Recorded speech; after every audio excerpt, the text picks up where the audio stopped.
ಪ್ರಿಯ ವೀಕ್ಷಕರೇ, ಎಲ್ಲರಿಗೂ ನಮಸ್ಕಾರಗಳು. ಇವಾಗಿನ ರೆಸಿಪಿ ಸ್ವಿಜ್ವಾನ್ ಫ್ರೈಡ್ ರೈಸ್. ಇದನ್ನು ಮಾಡುವ ವಿಧಾನ: 1.5 ಸ್ಪೂನು 1.5 ಚಮಚ ಎಣ್ಣೆ. ನಾನು 6 ಜನಕ್ಕೆ ಮಾಡ್ತಾ ಇದ್ದೀನಿ.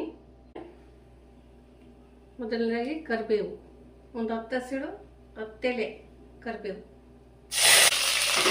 Next beans, carrot.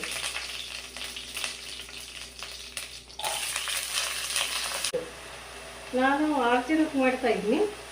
4 ಬ್ಯಾಡಗಿ ಮೆಣಸಿನ್ಕಾಯಿ, 1 ಇಂಚು ಶುಂಠಿ, 1 ಗಡ್ಡೆ ಬೆಳ್ಳುಳ್ಳಿ. ಟೇಸ್ಟ್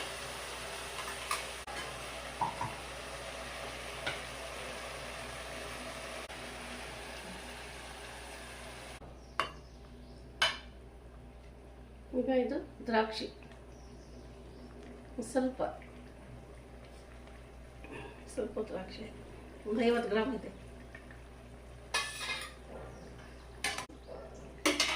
ಉಪ್ಪು ಅನ್ನಕ್ಕೂ ಹಾಕಿದ್ದೀನಿ, ಮತ್ತು ಬಟಾಣಿ ಬೇಯಿಸೋಕ್ಕೂ ಹಾಕಿದ್ದೀನಿ. ಈಗ ಹಾಕೋದು ಬೇಡ, ಇಷ್ಟೇ ಸಾಕು.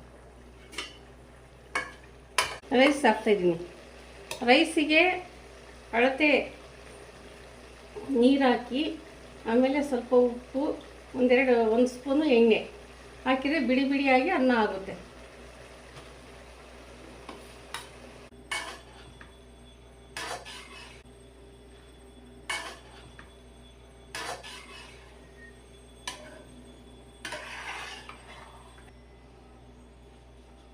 ಈಗ ಇದಕ್ಕೆ ಟೊಮೆಟೊ ಸಾಸ್, ಸೋಯಾ ಸಾಸ್,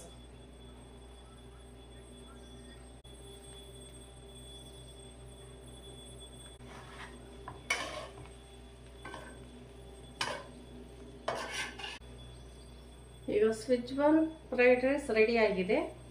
ನೀವು ಮಾಡಿ ಟೇಸ್ಟ್ ನೋಡಿ ನನಗೆ ಕಮೆಂಟ್ ಮೂಲಕ ತಿಳಿಸಿ.